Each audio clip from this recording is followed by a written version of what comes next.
They had the suspects, but they were hitting a brick wall.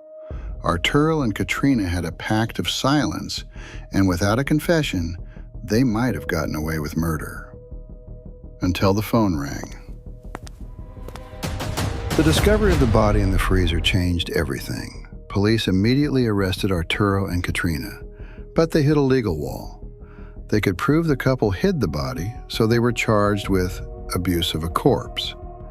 The prosecutors couldn't yet prove who actually killed Shannon. Inside the interrogation room, the silence was deafening. Katrina locked up, sticking to a rehearsed story. Arturo denied everything. They had a pact of silence, and unless one of them broke, they might get away with murder. The breakthrough didn't come from the interrogation room. It came from the jail phone lines.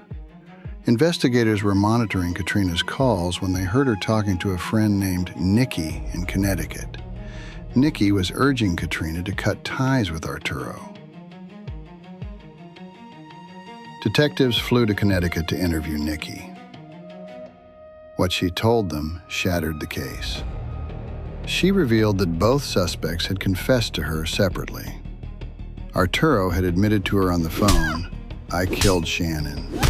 He claimed it was an accident during a fight, but begged her not to tell. Faced with the mounting evidence, the pact of silence crumbled.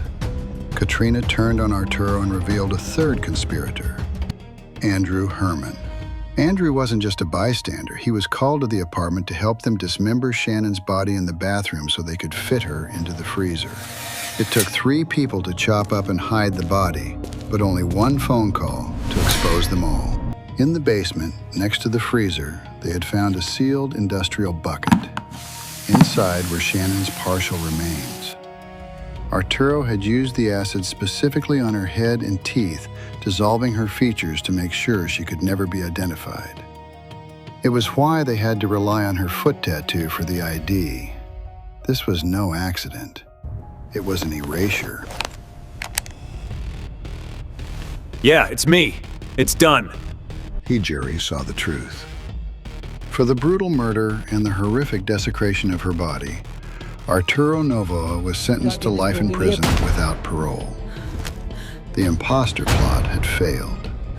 They tried to dissolve her identity with acid, but in the end, Shannon Graves was found, named, and remembered.